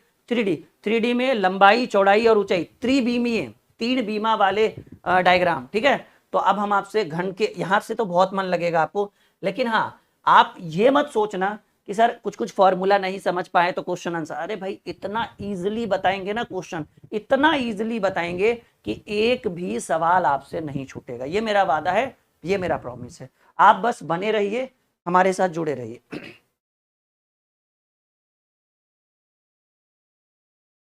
चलिए हम आगे बढ़े। अब बात करें 3D। अब हम लोग कहां चल गए? 3D मेंसुरेशन में चले गए, ठीक है। हाँ, त्रिविमीय 3D, 2D खत्म हो गया, 3D में आ चुके हैं। और 3D में देखिए पहला सवाल, पहला टॉपिक है घन, क्यूब, घन। जो आप लूडो खेलते हैं ना, जो आप पासा खेलते हैं, गोटी लूडो वाला जो होता है वो घन होता है, जिसमें 1 से 6 तक लिखा रहता है, वो क्या होता है? हमारा घन होता है। तो घन की सभी भुजाएं बराबर होती है, लंबाई चौड़ाई बराबर होता है, ऊंचाई बराबर होता है, मतलब सीधे सीधे सभी सतह आपस में। वो छोटा सा होता है ना लूडो वाला, जो हम लोग ऐसे फेंकते हैं, कहते हैं 4 या 3 आया, वही तो है हमारा घन, वही तो है हमारा क्यूब। तो कह रहे घन, अगर घन की बात करें तो आपको पता है कि घन की सभी भुजाएं आपस में बराबर है, तथा सारी कुछ घन की लंबाई चौड़ाई ऊंचाई मोटाई सब बराबर है। तो हमने सबको क्या मान लिया? सबको ए मान लिया, लंबाई हो चौड़ाई है ऊंचाई है मोटाई है, सबको हमने क्या मान लिया? ए मान लिया। और ऐसे कंडीशन में एक सवाल बन गया, घन का क्षेत्रफल बराबर, ठीक है, घन का क्षेत्रफल बराबर आपसे पूछे तो 4 गुने भुजा का स्क्वायर, लेकिन घन का संपूर्ण पृष्ठ क्षेत्रफल पूछे तो क्या बोलिएगा? 6 गुने भुजा। ज्यादातर सवाल यहां से आते हैं, यहां से नहीं आता है। बात समझ रहे हैं? अगर घन का क्षेत्रफल बोलेंगे तो 4 गुने भुजा का स्क्वायर, लेकिन घन का संपूर्ण पृष्ठ क्षेत्रफल, क्योंकि अब हम लोग 3D में आ गए तो आपसे संपूर्ण ही पूछेगा, ठीक है। तो घन का संपूर्ण पृष्ठ क्षेत्रफल बोले तो 6 गुने भुजा का स्क्वायर, संपूर्ण पृष्ठ क्षेत्रफल, क्योंकि घन के वक्र पृष्ठ एक होता है, एक संपूर्ण होता है। वक्र पृष्ठ का मतलब ऊपर नीचे से खोखला हो, और संपूर्ण का मतलब वो पूरा हो, चारों तरफ से वो 6 होते हैं ना, 4 6 जो भी है। जब बेलन वाला आएगा तो हम आपको अच्छे से सिलेंडर में अच्छे से समझाएंगे। तो घन का आयतन क्या होता है जी? घन का आयतन देखिए, घन का संपूर्ण पृष्ठ क्षेत्रफल 6 गुने भुजा का स्क्वायर, घन का क्षेत्रफल कहेंगे तो 4 गुने भुजा का स्क्वायर। यहां से ज्यादा सवाल कम पूछे जाएंगे, यहां से ज्यादा सवाल पूछे जाएंगे। और घन का आयतन बराबर होता है भुजा का क्यूब, और घन का विकर्ण बराबर √3 गुने भुजा। बस इतनी सी बात आपको क्यूब यानी घन वाले में पढ़ना है कि घन का आयतन क्या होता है। घन का आयतन भुजा क्यूब, घन का संपूर्ण पृष्ठ क्षेत्रफल 6 गुने भुजा स्क्वायर, घन का क्षेत्रफल 4 गुने, वहां से सवाल कम पूछे जाएंगे, मैंने क्लियरली बोल दिया। घन का आयतन भुजा क्यूब, घन का विकर्ण बराबर √3 गुने भुजा। तो ये 3-4 फॉर्मूला अच्छे से माइंड के अंदर रखना। चलिए यहां तक सब क्लियर है? एक बार आप बोलिए कि सर बिल्कुल संतुष्ट है, यहां तक सारी बातें समझ में आ रही है हमें, क्लियर है? चलिए इसके बाद हम आपको एक और स्टेप में ले जाएंगे, थोड़ा सा वहां पे पढ़ाव ज्यादा रहेगा, क्वेश्चन थोड़ा डीपली पूछा जाएगा, लेकिन थोड़ा सा दिखाते चलेंगे। देखिए घन और घनाभ में ज्यादा अंतर नहीं होता है, घन और घनाभ बिल्कुल एक जैसा ही रहेगा, ठीक है। लेकिन ये थोड़ा सा इस तरह से होता है, और घन की सभी भुजाएं आपस में, देखिए अगर घन की सभी भुजाएं आपस में बराबर होती है, लेकिन घनाभ में थोड़ा सा दिक्कत होता है। घनाभ जैसे आप ईंट समझ रहे हैं ना, जो हम लोग ईंट यूज करते हैं, ईटा जिससे घर का निर्माण होता है, वो घनाभ जैसा, वो घनाकार आकृति का होता है, समझ रहे हैं ना। मतलब ये क्या बोलते हैं हम लोग, आयताकार क्षेत्र टाइप का रहता है आपका घनाभ, ठीक है। जैसा कि आप देख भी पा रहे हैं, घन को देखिए, यहाँ सभी भुजाएं बराबर है, लेकिन यहाँ आमने सामने की भुजा बराबर है, लेकिन घन और घनाभ में ज्यादा अंतर नहीं होता है, जैसा कि आप देख पा रहे हैं। तो आपसे घनाभ यानी क्यूबॉइड अगर पूछे तो क्यूबॉइड का क्षेत्रफल बोलेंगे, क्योंकि भुजाएं बराबर होती नहीं है।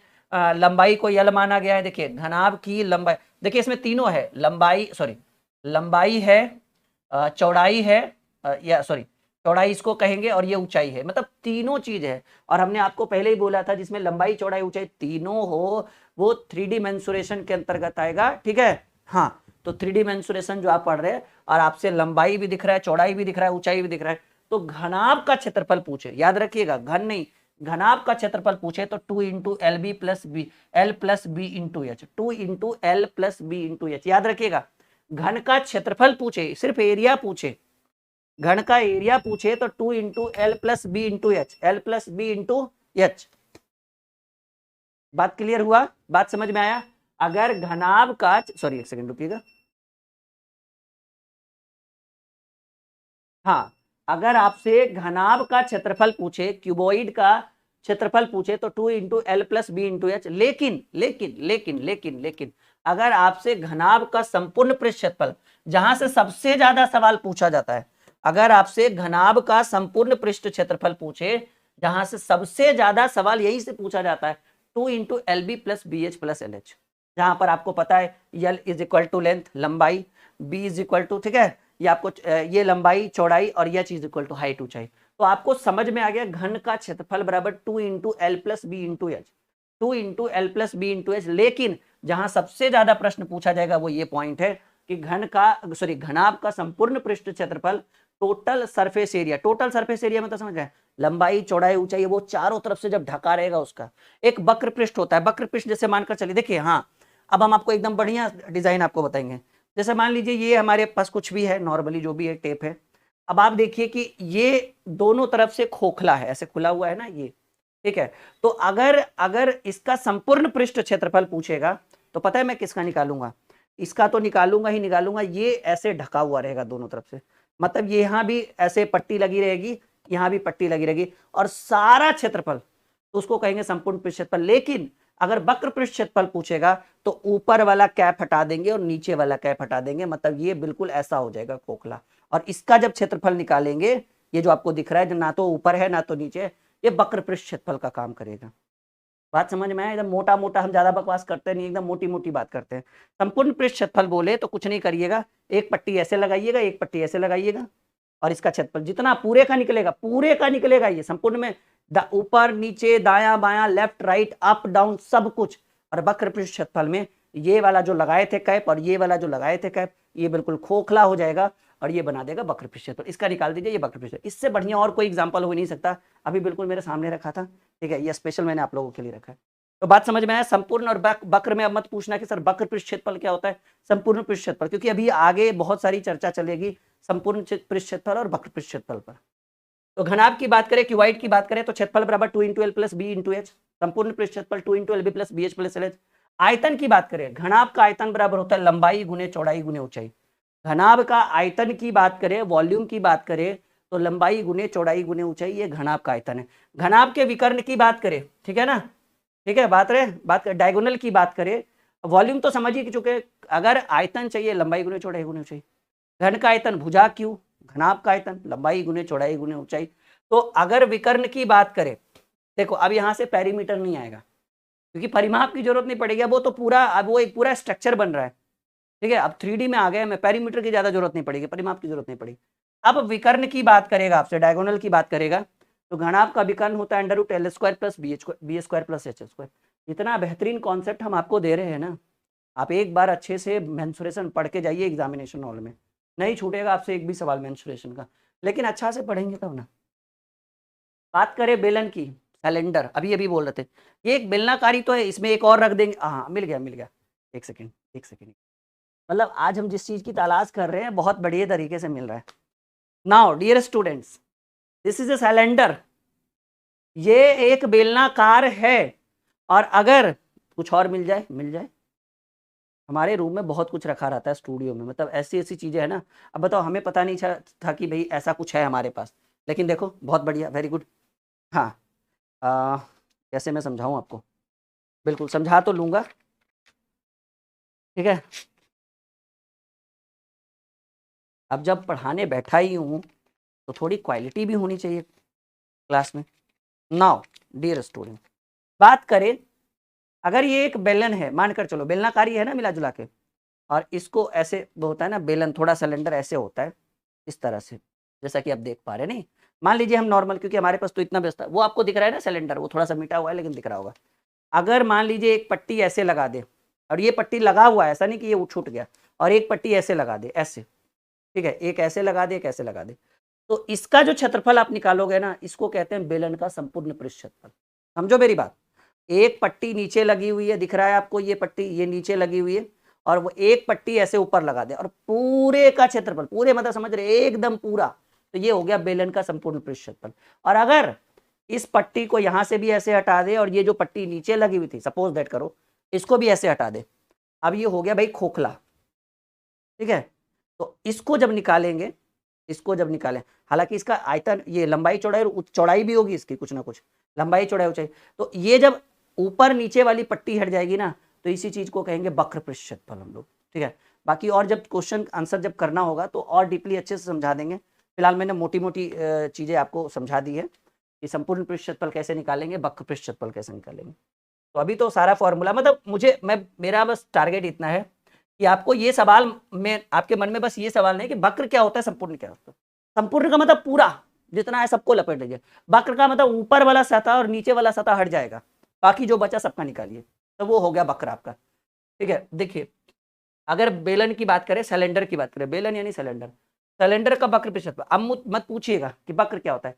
कर्व्ड सरफेस एरिया, और एक होता है, इसको बोलते हैं CSA, और इसको बोलता है TSA। इसको क्या बोलते हैं? TSA टोटल सरफेस एरिया, और इसको बोलते हैं CSA कर्व्ड सरफेस एरिया, ठीक है।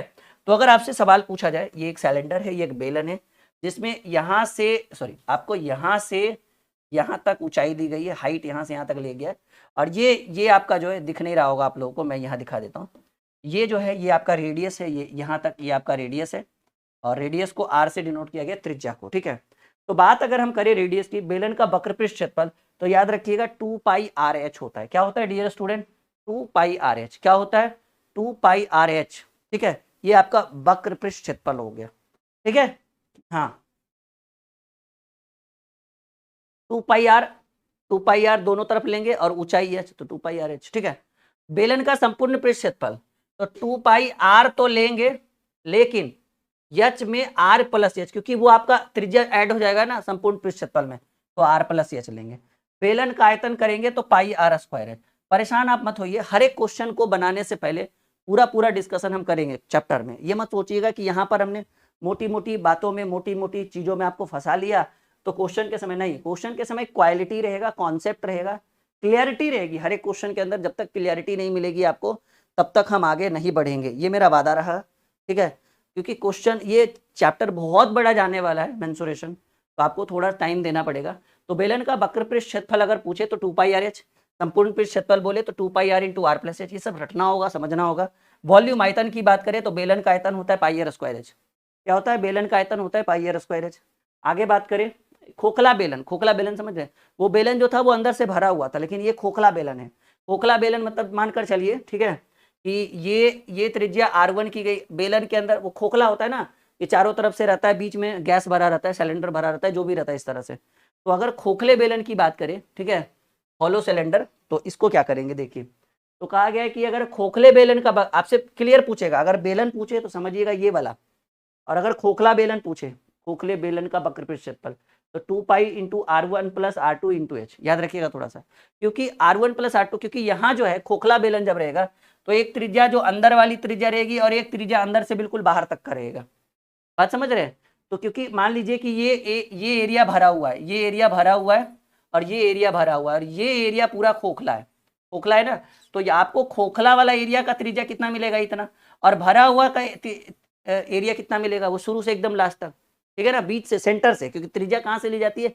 केंद्र बिंदु से सतह तक के माप को त्रिज्या कहते हैं। तो केंद्र बिंदु से पहले खोखला एरिया निकालेंगे, तो इसको खोखले वाले को हमने क्या बोला? R1, और भरा वाला जो एरिया है उसको R2 बोले, और ये खोखले वाले की त्रिज्या है R यहाँ, और ये बड़े वाले की त्रिज्या, ठीक है। तो थोड़ा सा देखना पड़ेगा, इसको समझना पड़ेगा।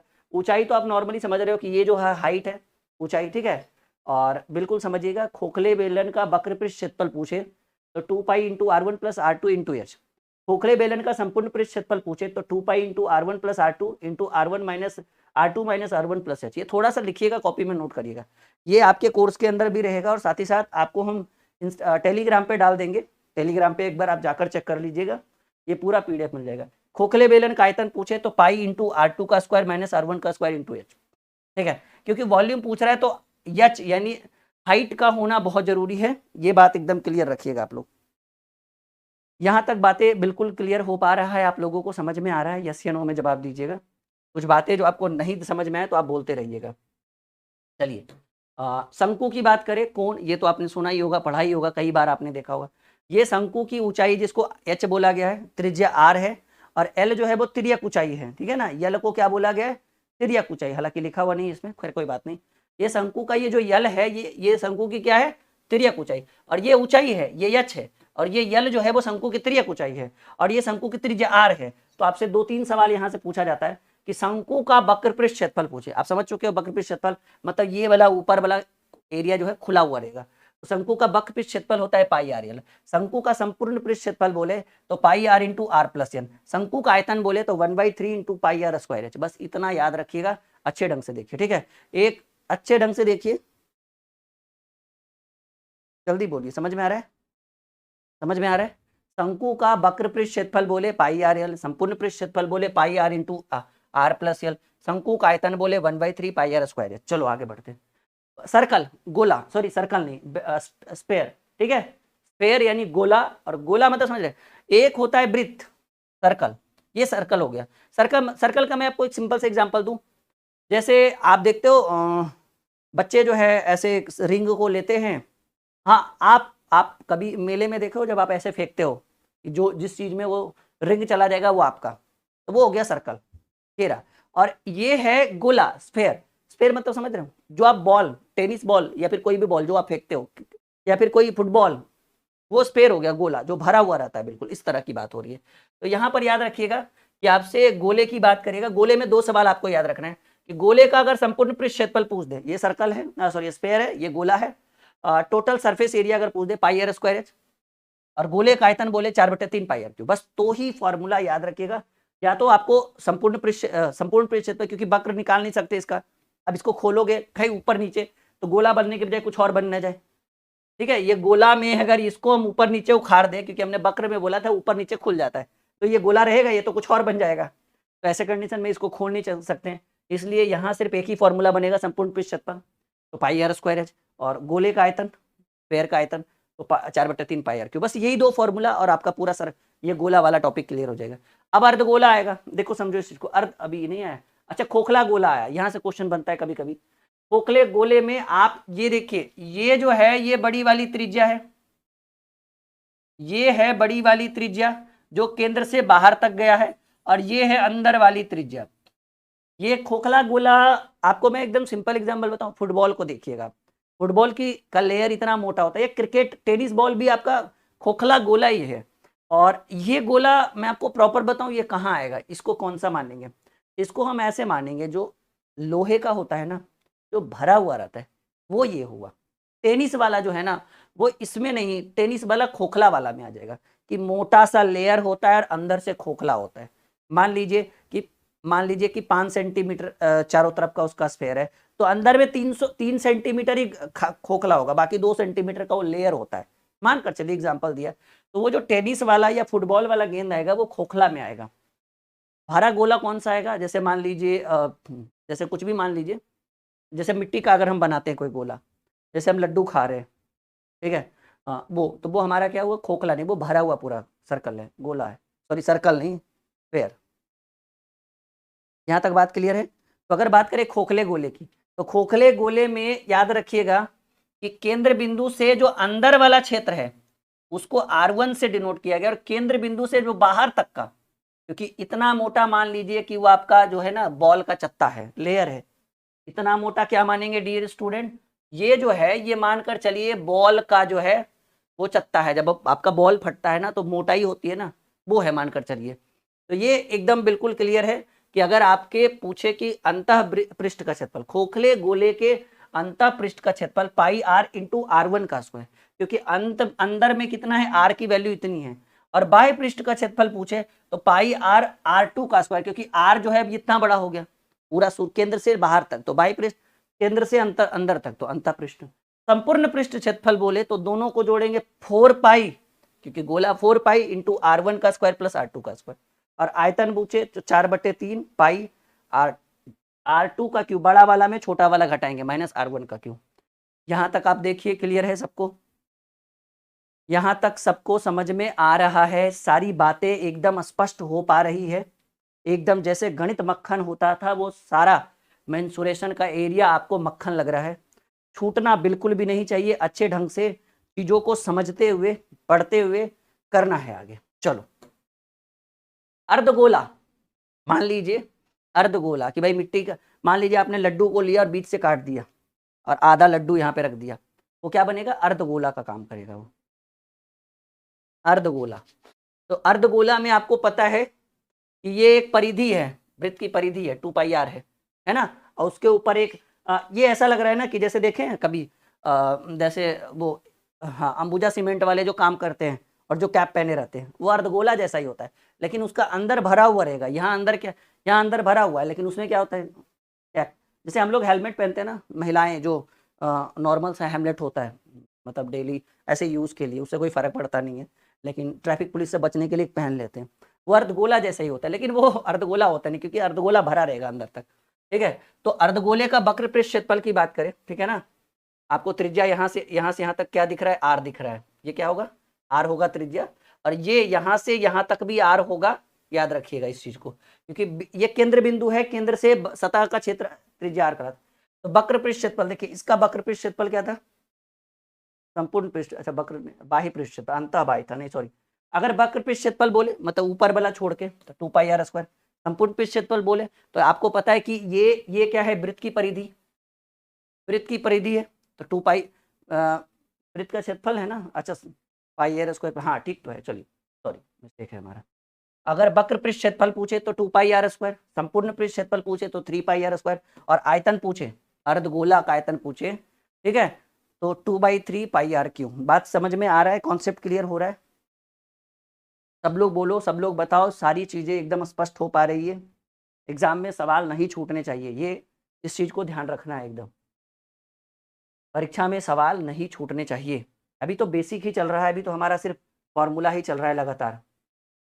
देखिए ये सब प्रिज्म वगैरह है, थोड़ा थोड़ा देखते चलेंगे, बाकी इसके ऊपर जब क्वेश्चन आएगा तो यूज करेंगे, ठीक है। प्रिज्म आपको जैसा कि देख पा रहे हैं, समकोणीय प्रिज्म है, ठीक है, राइट ट्रायंगुलर प्रिज्म, ठीक है, राइट ट्रायंगुलर प्रिज्म है ये, और ये आपका बेस है, आधार है, ये हाइट है, ये बेस है, आधार है, और ये हाइट है, ऊंचाई है। और आपसे पूछा गया है कि वक्र पृष्ठ क्षेत्रफल निकालना है, तो आधार का परिमाप, आधार का परिमाप यानी पेरीमीटर निकालना है। आधार का परिमाप ये पूरा होता है ना, आधार का पेरीमीटर आपको, सॉरी आधार का परिमाप पूछ रहा है ना, और इंटू ऊंचाई, चलिए जब जरूरत पड़ेगा तो इसको यूज कर लेंगे। संपूर्ण पृष्ठ क्षेत्रफल पूछे, ठीक है, तो कहा गया वक्र पृष्ठ क्षेत्रफल निकाल के 2 इंटू आधार का क्षेत्रफल निकालेंगे। चलिए, तो ये सारी चीजें जब जरूरत पड़ेगी इस समकोणीय प्रिज्म का तो हम करेंगे। वॉल्यूम दिया हुआ है, आधार का क्षेत्रफल निकाल के ऊंचाई निकाल लीजिएगा, यह ऊंचाई और ये आपका बेस हो गया, ठीक है। खैर कोई बात नहीं, ये सारी चीजें हम एक एक चीज करके पढ़ेंगे आगे चल के। ये देखिए शंकु का छिन्नक वाला बहुत पूछता है एग्जाम में, तो हमको लगा कि फॉर्मूला लाना चाहिए, क्योंकि जब हम छिन्नक वाला पढ़ाएंगे तो फिर आपको दिक्कत वहाँ होगा, और हमको लगता है कि दिक्कत होने से, पिरामिड वाला भी पूछता है कभी कभी, सीजल में पूछा गया पिरामिड का क्वेश्चन। तो देखिए ये एक छिन्नक है, समझ रहे हैं ना, ये छिन्नक जैसे कढ़ा वड़ा होता है, बाल्टी, बाल्टी समझ रहे हैं ना, ये नीचे से पतला रहता है, ऊपर आते आते ऐसे मुंह खुल जाता है, ये बिल्कुल वही है, ये बिल्कुल वही है, इसको उलट के रखना चाहिए था इस तरह से। ये एक छिन्नक का काम करेगा, छिन्नक में ऐसे रहेगा, बिल्कुल ऐसे, ठीक है। तो अगर ऐसा सवाल पूछ दे तो ये आपको छिन्नक का हाइट है h, ये यहाँ से यहाँ तक की दूरी को r त्रिज्या कहेंगे, और ये जो है, ठीक है ना, ये कैपिटल R, और यहाँ से तिर्यक ऊंचाई L माना गया है। आपसे पूछा गया है छिन्नक का वक्र पृष्ठ क्षेत्रफल, ठीक है, तो कहेंगे पाई इंटू कैपिटल स्मॉल, ये देखिए ये छोटा r है ना, यहाँ त्रिज्या कम है और यहाँ त्रिज्या क्या है? ज्यादा है, तो जहाँ कम है उसको छोटा r कहा गया, जहाँ ज्यादा है उसको बड़ा r कहा गया। तो छिन्नक का वक्र पृष्ठ क्षेत्रफल निकालना हो तो pi into capital R, small R plus capital R into L, याद रखिएगा। संपूर्ण पृष्ठ क्षेत्रफल बोले, ठीक है, तो आपको करना क्या है कि वक्र पृष्ठ क्षेत्रफल निकाल के प्लस पाई इंटू आर का square plus capital R plus small R का स्क्वायर कर देंगे, ठीक है, और pi into R square plus R square into R plus R करिएगा, ये भी फॉर्मूला लगेगा। अगर छिन्नक का आयतन पूछा जाए तो under root H square plus R minus capital R minus small R का स्क्वायर करिएगा, तो इस तरह से। तो ये दो चार चीजें हैं छिन्नक से रिलेटेड, जब हम पढ़ेंगे ना तो उसके ऊपर फिर से पहले फॉर्मूला के ऊपर लगातार डिस्कस करेंगे, तभी हम क्वेश्चन को कराएंगे, ठीक है। तो कल से जो है आपका क्वेश्चन आंसर शुरू हो जाएगा। ये पिरामिड वाला है, बहुत पूछता है, ध्यान रखिएगा। हम आपको पीडीएफ के रूप में थंबनेल आपके कोर्स के अंदर, आपके क्लास में टेलीग्राम पे हम ये पूरी पीडीएफ ऐड कर देंगे। इसके साथ साथ एक और पीडीएफ ये भी देखिएगा, पिरामिड जब हम बनाएंगे तभी इसके ऊपर डिस्कस करेंगे। ये क्या है, एक पिरामिड है, ठीक है, स्लेंट हाइट है ये इसका पिरामिड का, ये बहुत बेहतरीन, ठीक है। हाँ, इस पर क्वेश्चन पूछा है। साथ ही साथ देखिए कुछ और चीजें हम आपके लिए लेकर आए, लेकिन एक वीडियो में बताना है। वर्ग से रिलेटेड जितने भी इंपॉर्टेंट क्वेश्चन हैं स्क्रीनशॉट आप ले सकते हैं, और परेशान होने की जरूरत नहीं। हम आपको टेलीग्राम पर इसकी पीडीएफ, आप टेलीग्राम डाउनलोड करके ड्रीम कॉम्पिटेटिव क्लासेस ज्वाइन करिएगा। अब मैं एक एक को बता नहीं सकता क्योंकि ऑलरेडी हम इसके ऊपर, वो जो था वो कुछ सवाल थे वर्ग के ऊपर, ये पूरा कॉन्सेप्ट है वर्ग से रिलेटेड जितने भी टॉपिक है आपको देखिए एक पेज में दिख रहा है, ठीक है। तो इसकी पीडीएफ हम आपको डाल देंगे, परेशान होने की जरूरत नहीं, आज ही डाला जाएगा, ठीक है। तो ये वर्ग से रिलेटेड देख लिया आपने, मैं एक एक बता नहीं सकता, अब इतनी गर्मी है, मुझे लग रहा है कि ये अब आपकी जिम्मेदारी है, इसको पढ़िए, अच्छे से सीखिए, स्क्रीनशॉट दीजिए, नहीं तो फिर आपके कोर्स के अंदर या फिर टेलीग्राम पे ये ऐड हो जाएगा, ठीक है। चलो, टेलीग्राम का लिंक जितने भी बच्चे इस वीडियो को यूट्यूब से माध्यम के देखेंगे तो उनको टेलीग्राम का लिंक, वीडियो देखिए। आयतन से रिलेटेड और भी सवाल है, ये तो कुछ नहीं है, अभी इतना ही, ठीक है। जब चारों तरफ घेरा लगाया जाता है, बाड़ी बनाया जाता है, इस तरह से आयतन वॉल्यूम वाले सवाल पूछे, सॉरी रेक्टेंगल वाले, आयतन नहीं, आयत से रिलेटेड सवाल देखिए, कॉपी में नोट कर सकते हैं आप लोग, ठीक है। एक एक कर करके वीडियो रोक रोक के देख लीजिए। ये आयत की आमने सामने की भुजा बराबर होती है, तो इसको ए, इसको बी, ए, इसको बी और इसको बी मान सकते हैं, बाकी तो आपको पता ही है। आयत से रिलेटेड अभी जो हम लेकर आए, सोचिए जितना लेकर आए उसके बावजूद भी इतने सारे सवाल हैं। मुझे लगा था मैं एक ही वीडियो में सब बता पाऊंगा, लेकिन आप देख पा रहे हो, ठीक है। अभी आपकी जिम्मेदारी है इसको अच्छे से सीखना। बाई क्या है, वो सारी चीज़ें जब क्वेश्चन में हम यूज़ करेंगे तो आपको बताएंगे। देखिए आयत से रिलेटेड ये कुछ क्वेश्चन और भी हैं, हल्के में नहीं लेकर चलना है रेक्टेंगल को, अभी बहुत सारे कॉन्सेप्ट है, बहुत सारी चीज़ें हमें पढ़नी है, तो एक दिन इसके ऊपर भी डिस्कस होगा। बस मैं आपको दिखा रहा हूँ कि देखो मैंने आपके लिए कितना कुछ तैयारी कर रखा है। अभी ये देखिए, वृत्त सर्कल की बात करें, ऑलरेडी हम पढ़ा चुके हैं आपको, मतलब इसके ऊपर ऑलरेडी कॉन्सेप्ट दे चुके हैं, ये सारी चीज़ें भी हम आपको पढ़ाएंगे, ठीक है। देखिए वृत्तखंड या त्रिज्याखंड की बात करें, वो तो यहीं से शुरू हो गया था, वृत्तखंड का क्षेत्रफल, सॉरी ये ठीक है, वृत्तखंड, अर्धवृत्त, अर्धवृत्त की परिमाप, त्रिभुज ट्रायंगल की बात करें, राइट ट्रायंगल में भी मैंने आपको 2-3 तरह का त्रिभुज पढ़ाया है, ठीक है। हम बड़े आगे, ये सारी चीज़ें हम आगे डिस्कस करेंगे, परेशान होने की जरूरत नहीं। ये तो मैं बस आपको डेमो दिखा रहा हूँ कि देखो मैंने आपके लिए कितनी तैयारी कर रखी है, इतना लेवल तक हम आपको पढ़ाएंगे मेंसुरेशन इस बार, ठीक है। हाँ, तो ये तो अभी बस डेमो है, अभी सबके ऊपर एक एक कर करके डिस्कशन चलेगा। मतलब मैं आपको ये शो करा रहा हूँ कि देखो मैंने इतनी तैयारी कर रखी है, और अब आप चाहो तो इसको अपनी कॉपी में नोट कर सकते हो।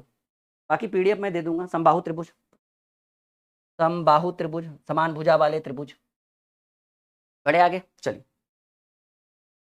समचतुर्भुज, D1 इंटू विकर्ण, D1 इंटू D2, अभी अभी मैंने आपको बोला है भुजा तरह से, इसमें कुछ थोड़ा सा चेंज है लेकिन कोई बात नहीं है, मैं हूं ना, कर देंगे हम आपको एकदम अच्छे से। चलिए, यहाँ समलंब चतुर्भुज, ये समलंब चतुर्भुज है, आपको दिख रहा होगा, ऑलरेडी हम इसके ऊपर थोड़ा क्या बहुत डिस्कशन कर चुके हैं। हम बड़े आगे, हाँ चल इतना ही था हमारा। तो ये 2D के ऊपर था, लास्ट में 6-7 पेज जो मैंने आपके लिए स्पेशल हम आपके लिए लेकर आए। उम्मीद है कि फॉर्मूला से रिलेटेड जितनी भी बातें थी 2D 3D के ऊपर, वो शायद कंप्लीट हो गया। कल से अगले क्लास से हम क्वेश्चन आंसर करेंगे। शुरुआत करेंगे हम लोग वर्ग से, वर्ग और आयत ये दोनों का कॉम्बिनेशन चलेगा, बाकी करते रहेंगे कंटिन्यू। उम्मीद है ये वीडियो, ये क्लास, पहला क्लास आपको अच्छा रहा होगा। कहा गया first impression is the last impression, ठीक है। बहुत पसीना हमने बहाया है फर्स्ट क्लास में, तो ये लगातार बहते रहेगा। चलो ओके।